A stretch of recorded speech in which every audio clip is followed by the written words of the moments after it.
This is MIL versus MOA, the great debate. So one of the biggest debates in rifle optics and long-range shooting and shooting in general is, should I go minute of angle or should I go MIL?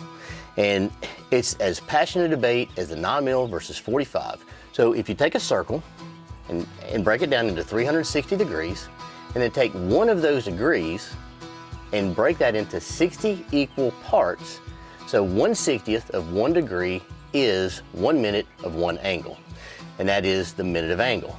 Now, it works really well, and Americans have been using that for a very, very long time, and it breaks down as an angular measure. It's a constant the further it goes out, so you can measure it at different distances and have a very repeatable outcome. For this one, it just happens to be about 1 inch at 100 yards, 2 inches at 200, 3 inches at 300, 4 inches at 400, all the way out to 10 inches at 1,000, and it just keeps going. So when you're breaking that down and you want to keep it simple, if you're shooting a 2.5 inch group at 500 yards, that is a half-minute angle group. And it would be the same measurement as if you shot a half-inch group at 100 yards. So on the other side of the equation is the MIL scale. So you take that same 360-degree circle and you measure from the center to the outside and you get the radius. You take that radius and you bend it over the edge of the circle to make a radian. You break that radian into 1,000 equal slices, and then one of those is 1 MIL radian. Again, it's an angular measure. It starts at one point, has 2 rays going out at equal time and space differences, and so the further you go out, you can measure at any space, and it gives you the same measurement that builds the same way as with the minute of angle scale. It works out roughly to 1 MIL is 1 meter at 1,000 meters. Now, because it's a little more coarse, it's a little bigger of angle, a MIL is obviously more than a minute of angle. But it breaks down to roughly 1 MIL is 3.6 minute of angle. Okay, so to give you a little comparison, right? So if I took this box of ammunition and I place my measure right on top of it, and I look at it and say, okay, that is exactly 6 inches.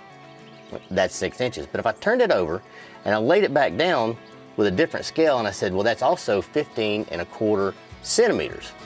Well, the box is still the same, it's just a different number we're used to describe it. Okay, I get it, it's metric versus imperial. And it works like that, but it's not really designed that way. I mean, the 2 measures didn't come up for one in metric and one in imperial. They just happen to work very well with that breakdown in numbers. If you're looking for perfect perfection, the fidelity of the minute of angle scale, because they're usually broken down in 1/4 minute of angle adjustments, that means you can go 4 clicks to get a full inch. So you can break that down a little smaller, as opposed to, generally speaking, most MIL reticle scopes will break down into 1/3 of an inch per click. So 1/10 is about 1/3 of an inch. So you get 3 clicks per inch. Now, on the distance targets, what you run into is instead of having to turn several times to get up to that, it's a much shorter throw with a MIL scale. In conclusion, whether you go MIL or minute or MIL, it really doesn't matter. Because if we're gonna shoot at distance, we're gonna run our data and it's gonna give us a number. And we're gonna turn our dial to that number or hold our reticle to that number, and we're gonna take that shot at that distance. Whether it's MIL or whether it's minute, the number's gonna tell you what you need to do. Once you decide on a scale, make sure that you pick an optic that has the turret and the reticle that match. For so long we used back and forth with a minute of angle turret with a MIL reticle, and that's math you should not have to do.